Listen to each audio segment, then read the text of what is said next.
Bienvenidos a Empodérate de Chicanos por la Causa. It's fun to share the space again with you, Valeria, on another episode. I know. I always love coming on here, kind of chit-chatting, and then also being able to have some great guests on here. How I always keep saying, we always find little new, sayings and stuff. Yeah. And your voice, are you suffering? I'm suffering a little bit, Thank you for but being here. but it is okay. We're just going through it. It's just a random cold out of nowhere, but Summer cold that are not the greatest. yeah, which is funny. I never get sick in the winter, but in the summer I always get sick for some odd reason. Always get sick. Well, we're here. We're good. Yeah, awesome. And we're a very special guest. Yes, I'm very excited to introduce, I think, one of our first Texan guests. So the Texan in me is very happy, Awesome. I feel like you have to live in Texas to know what it's like to be in Texas. So I can't very wait. excited to introduce my fellow Texan and principal of Avance, Tomas. How are you? Thank you for having me today. I'm doing great. I'm Tomas glad- Moreno, but we love to call you TJ. TJ, Is that please. your TJ, awesome. please. TJ? Yes. And he My is. mother doesn't even call me Thomas. What does TJ stand for? What's Thomas J Jason. for? Jason. Oh, Jason. Awesome. So you oversee Avance High School, one of CPLC's community high schools in Arizona, but we'll talk more about that later. First, as Valeria said, we want to know all about your Texas upgrowing. Right on. I grew up in Central Texas, a small town, Mason, Texas, almost the geographic center of Texas. A beautiful place to grow up. The Hill Country, it's called. It's really a pretty place. Only 2,000 people in the town. There were 53 people in my graduating class. From there, I went to the University of Texas at Austin, and living in the dorm. The dorm had 2,000 people that lived in the dorm. So it was a big change from where I grew up in Little Mason. Going to my first class, it was an auditorium of 500 people. It blew my mind, but I took advantage of different organizations on campus and became active on campus. And then when I graduated college, I joined Teach for America. And then my first teaching job was summer school in the Bronx in 2001. In 2001, I was teaching summer school in the Bronx before going to Baltimore for 2 years and teaching in inner city Baltimore for 2 years. Wow. It was From Mason world-changing to the Bronx. experience. Right. That's so From being awesome. the only brown face in some of my classes to being a brown face among many different colors of faces in my classroom. It was a world-changing experience.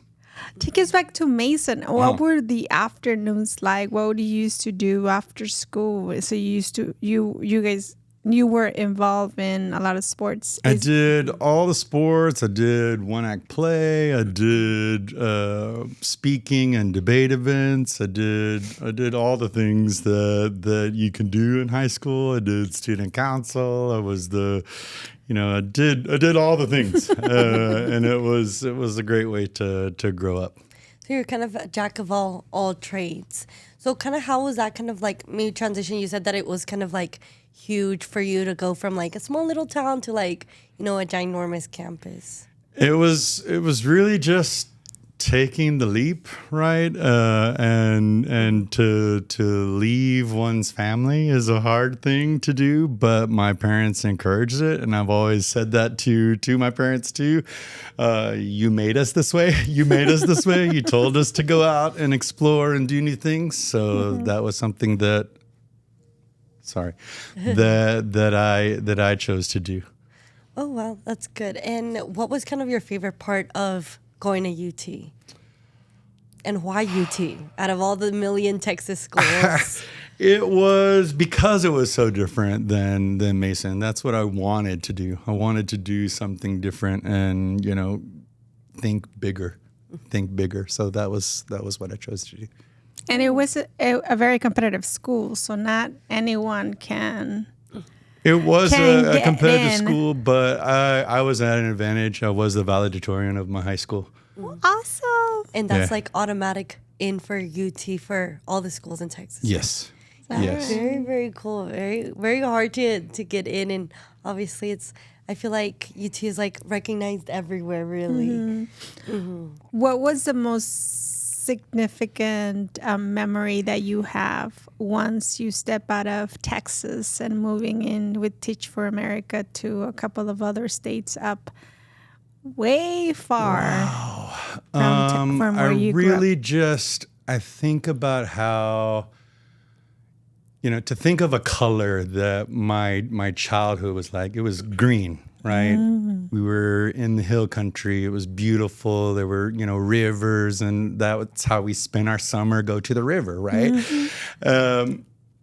Comparatively, like my students in Baltimore, when I was teaching in Baltimore and inner city, the color that I felt or that I saw a lot was gray, concrete, boarded up buildings, cinder blocks, that sort of stuff. And it was just so foreign to me and my experience. I was like, where is the joy?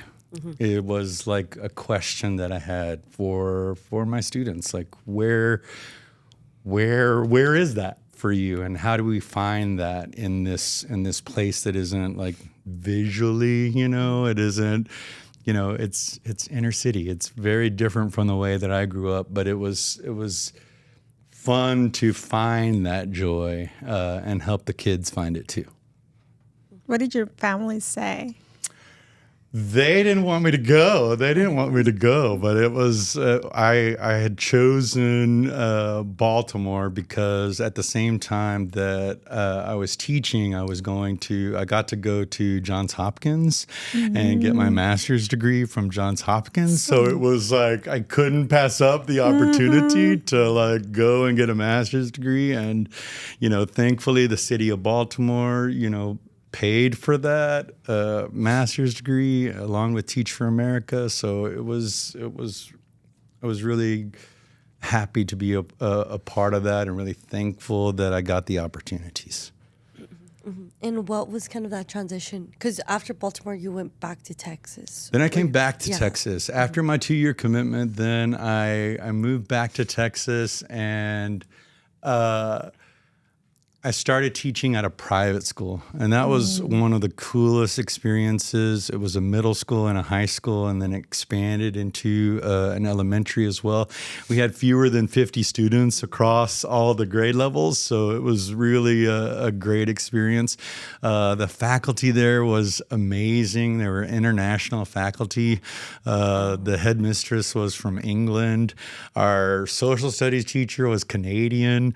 Our science teacher was from South America. global. Our art teacher was from Ireland. Like, it was an amazing, and Yeah. I was there, and I got to be a part of it. Like, Yeah. it was a great group of people, and really just, bringing all of those different perspectives around and teaching in ultra small classes. Like, I remember, I had a class of 3 students, and it was amazing. And one of the students was like asking me about, like, we happened to be studying, Martin Luther King's writings from jail. And he was just like, what are you talking about? Like, the universe is on the side of justice, right? Like, was what we were studying. And he was just like, that we're talking about this in this room of 3 people, like, and we're talking about the universe being on the side of justice. And I was like, my biggest thing was like, thank goodness people do, right? Thank goodness that people do grapple with the big ideas and try to understand, our world, and empower people and educate people. Like, it was, it was a really cool moment that I was like, thank goodness that people do. There's only passion in you about education. Why is that?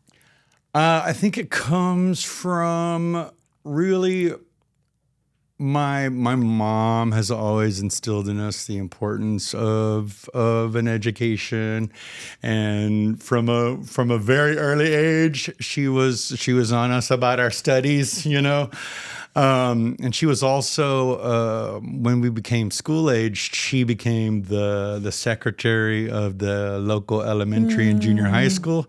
So I was always up there during the summer helping her, stuff envelopes and send out things, beginning of year packets to the students and stuff. So it was I was always around that environment, and then she and my dad has an associate's degree, and he always valued that, and he was in the military as well, and always valued those experiences.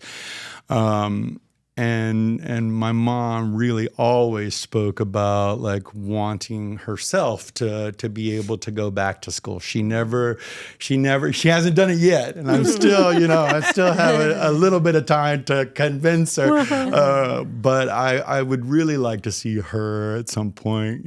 She's always a lifelong learner and always was go read about it. Go check it out. What, do you have a question? Go look it up. So, we had one of the classic, sets of encyclopedias. And I just remember always my mother, go look it up. Go look it up. Go find out. And so that was something that we did. And it was just part of it. It was just part of growing up. But she really instilled in us the importance and the value of education. My oldest sister, I have two older sisters. My oldest sister is the first person on either side of the family to go to college. And so that was a really big, momentous, occasion and a celebration for our family. And then my other sister went to college as well. And then I was the first one to get an advanced degree. So that was a point of pride for our family and for myself too. That's fantastic. And what made you want to become a teacher? When I was in college, I took a children and media class. It was all about the effects of media on kids. And it really got me thinking about kids and the well-being of children. And so then I came upon Teach for America, and the more I read about it and the things that the organization was doing, I was inspired to join Teach for America. And they are an organization that selects high-performing folks from all around the country to go and serve in under-resourced schools. You make a 2-year commitment. And their whole philosophy is rooted in the people that go and serve in these under-resourced communities. It's about what they do next, right? Like, what did you take away from the experience, and how can you apply that going forward? Like, what is your perspective now on the American public education system? And now how do you impact that from wherever you go next? So that was really cool how it happened, and a great mission that I connected to through Teach for America.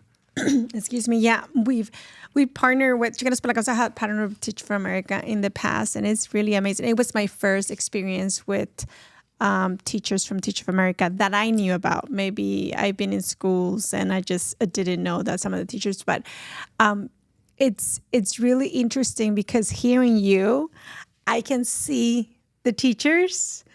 And then after all these years, it's amazing that you keep that. It's really inspiring to see the commitment, the love for teaching others and wanting those communities to do better with the tools and the support that this organization and and the teachers selflessly are bringing into the communities. It's really amazing work. Their mission is rooted in the idea that every child in our country deserves the opportunity for an excellent education, and everyone deserves it. Everyone deserves it. So it's our job to make it accessible and to give students who historically may have been counted out or neglected or on the periphery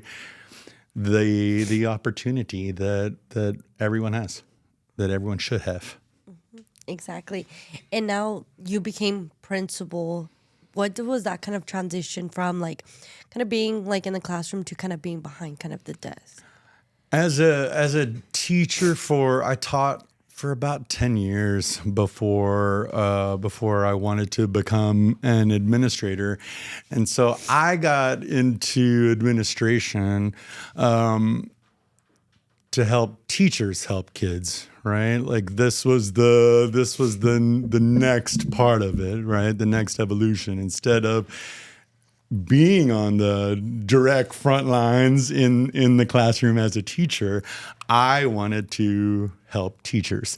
So that's how I got into administration, then really looking at instructional practices and best practices and how we can, scale up the really good things that are happening in classrooms. How do we make it a system, or how do we, make it work in different environments? So it was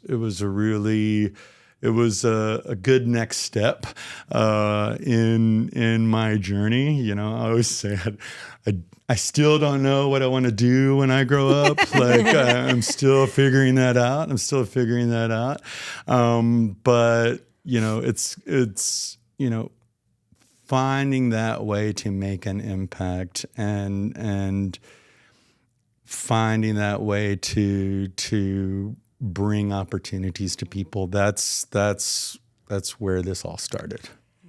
Is there a particular moment, a specific experience with a student or parents that you go back to when you need to re-energize and feel this is why I'm still here? And I'm sure there's been many, but is there a particular one that you always go back to?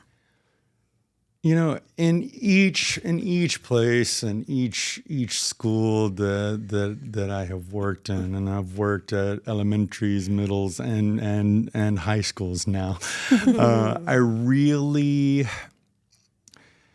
it's a more collective, and it's about the community. For me, yes, there are a lot of individuals that I was thinking about, and I go back to like really thinking about how my campus at elementary school became a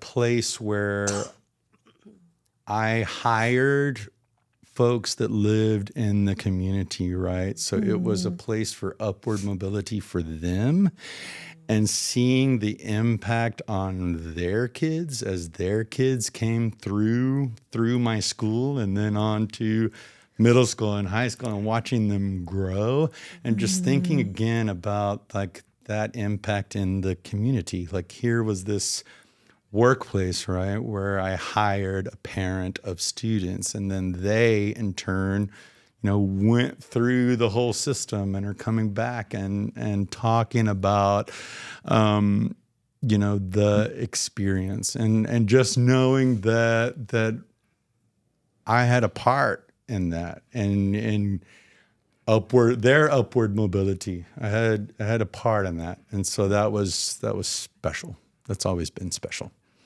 I was trying to look for the picture, but I haven't been able to find it. The reason I was asking you that question is that I happened to be here one One time a few months ago, and I stepped into the classroom for another training, and I was looking at the walls, and there were posters. It looked like there had been an exercise with the students, and it was really inspiring and very fulfilling to see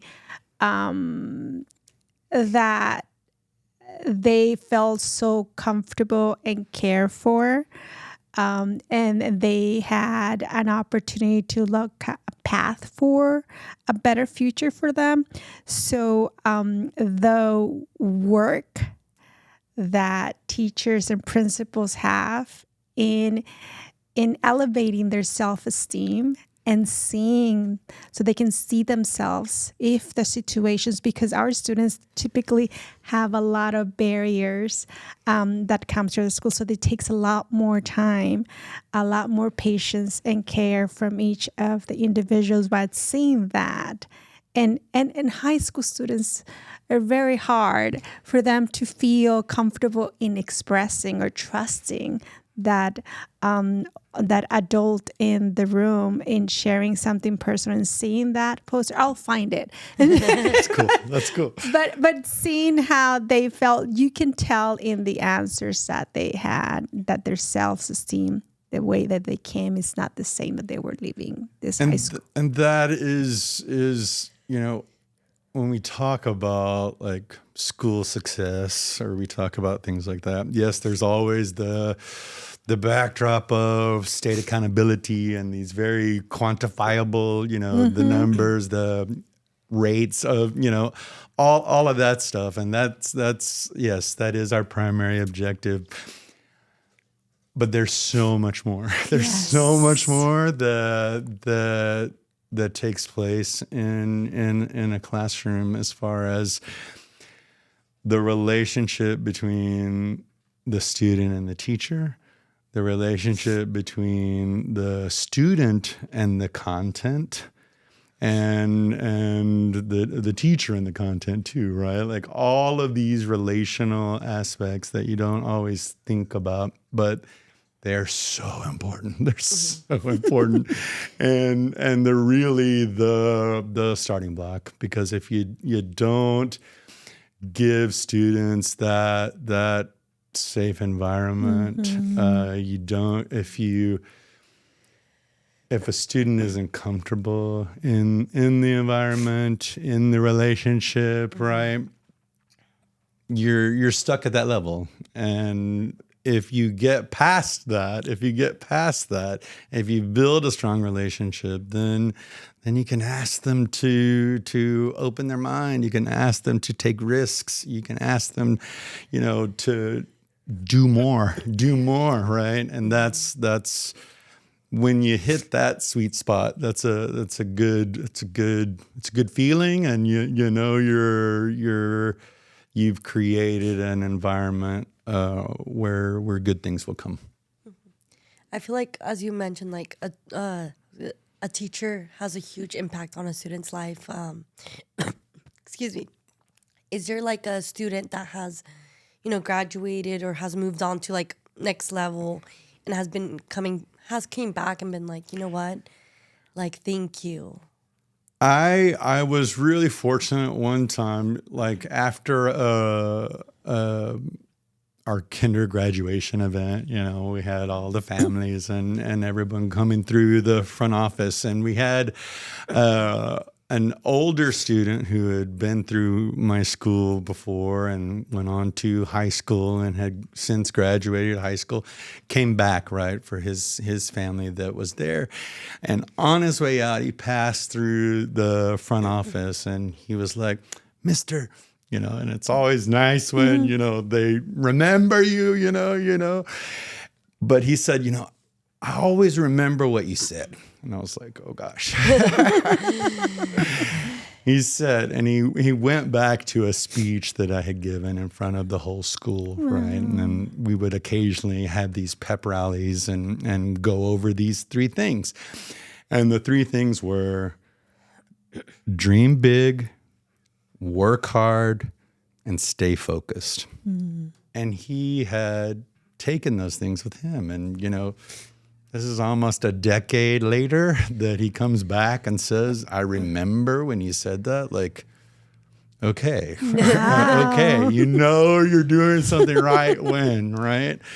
And as teachers and as educators in general, we don't always get to see the fruits of our labors, right? And so I always think and I always characterize our job as seed planters, right? We get to plant the seeds. And we don't always get to see the fruit. But when we do, it's an amazing feeling, and that you've done well and you've done right by these kids.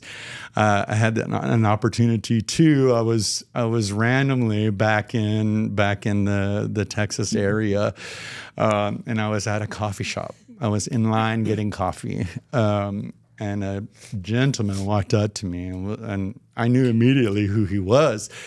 And he was like, I just want to thank y'all. He was talking about our 5th grade team. That was an amazing group of people. I've always been fortunate to work with really great groups of people. He just said, I remember what y'all did for me, and that's the good stuff, right? And you remember those moments too. You're like, okay, I am, planting seeds. I did get a glimpse into whatever we did, the ripple effects in education later that we have. That's what we want, right? That's what we want, and we don't always get to see it. So it's nice when we do. That's amazing. What should parents do? Education has changed so much there are a lot of changes since your first assignment in the Bronx. What should parents do? What's the best way to help as a team member in their children's education? I do believe it takes a village to raise children, especially in this very modern world. But it goes back to, I was talking about this relational aspect of it. Like, if you can just be there with your kid, and most importantly, read with them. Read with them. Talk about what you're reading. Show that it's okay. This is what people do, right? This is how we learn. We go and do. We try things out. We research, right? We experiment in our lives. What we do. This is how we learn about our world. Like, it's okay. This is right. So I would just encourage parents to be there with their kids, and especially read and think and talk. Read and think and talk with your kids. That's a good one. Read, think, and talk. Yeah. Put down your devices. Put down your devices and read something. Read and think and talk. Yeah, talking about teachers that kind of leave you a little bit with something. One of my teachers in elementary school would be like, the pathway to college is paved by books, because that's how you get to college. Obviously, now talking about college, is there like a piece of advice that maybe you would have wanted to tell TJ when he was just starting off his freshman year? Oh, wow. Just take the risks. Do it, right? Yeah, just do it. Just do it. I mean, put yourself out there, right? It is a lot to ask anyone. I mean, even from a little small town, right? Take the risk. Put forth some effort and see what happens, right? You'll never know if you don't try. So that's what I would say. Do it. Try it. Go do it. What does Empodérate mean to you? For me, Empodérate is very active, right? It's an active verb of empowerment, right? But for me, it is take ownership of your situation or whatever your circumstances, own it and go, do something about it, right? You will never get anywhere unless you own it and move on. So that's what Empodérate means to me. That's awesome. Now the question is, very side note and stuff, have you been to Buc-ee's yet? I haven't been to the Buc-ee's in Arizona, but I have been to several Buc-ee's in Texas. I was giving it a little bit of time to die down before I ventured out. Yeah, I was joking with my friends and I was like, maybe if I bring my Texas ID, I can cut the line. Right. I don't think so. But that's awesome. Yeah, I want to go to Buc-ee's. Everybody talks so much about Buc-ee's. So I need to TJ and I know. experience it. TJ and I know. It is a cultural thing. It's a cultural thing It's a cultural thing, exactly. that I'm That's glad so is true. spreading. I'm glad is spreading. The spreading the joy. What do you do to relax for fun? Me, I like to garden, actually. I have a lot of plants in the backyard. I'm still figuring out this Arizona thing as far as keeping plants alive. They're different. They're different here. But that is something that I like to do. Gardening. We also go to a lot of festivals and markets and that sort of thing. Those are fun. Yeah, we enjoy that. That's awesome. Yeah, I feel like right now is not the best time for the markets, but I do know that like once it starts Because we're getting shooting in the summer in 100 and plus degree weather. yeah, but I Right. feel like once it gets cooler, with the farmers markets here, they are very, very cool. And like all the different farmers markets, not just like in Phoenix, but like in Tempe and like Mesa, and Northern Gilbert. Arizona too. Oh, Yeah. Cooler weather. Yes. Those are neat too. Yes. You mentioned earlier that the difference of growing up in a small town and then moving to the East Coast for a job. Was there a particular moment from moving to a small town and growing up in a small town in Texas to the urban city in the East Coast where your identity may have been questioned? Was there Yeah. a particular moment that you felt? Really thinking about how Teach for America does do a lot of culture building and helping you understand your own viewpoint. I really think back to how it solidified how Texan I am, because like Texas people are proud people, Oh, yeah. and I carried that with me. My regional identity with me became very important to me whenever I was on the East Coast, and even in some of my students were like, do y'all ride horses? I was teaching elementary school. Where's your cowboy hat? Like where are these things, right? That they know about the West, right? It's really different. And so it was interesting to see that not everybody had that sort of pride about their state or pride about who they are, right? And it was really through that experience that I learned how important that regionalism and Texanism is to me. And yeah, as I'm thinking about it now, I have 2 huge Texas maps like in my house. Like one of them is like huge on the wall. And it's a reminder of that part of my identity that was really important. That you carry with you, so it Yeah. became even stronger. Yeah, when really you move away amplified. from Really it. amplified. Yeah, I think awesome. that's just a normal thing because when I moved here, I mean, well, when I was in Texas, I didn't have that much Texas stuff. Here, I have a lot of Texas things. I feel like it's just a normal Texas thing. Like, You see somebody wearing a Texas shirt, you're like, okay, whatever. You don't see somebody wearing a Maryland shirt. You know, you'll be like, oh, interesting. But if you see somebody Texas, you're like, yeah, sounds about right. And I also carry Texas everywhere. I got a Texas keychain on my keychain. I got Texas everywhere. Right. Just a Texas plate. It's important. It's You know what? important. I have a ticket on my car. I got it when I came here. I got it when I came here. It's just the thing. It's just the thing, you know?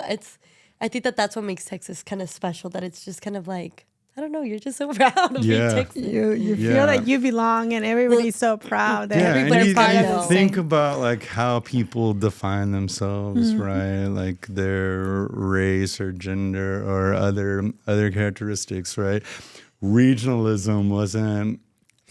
Didn't expect it to be as important as it is, right? And as it was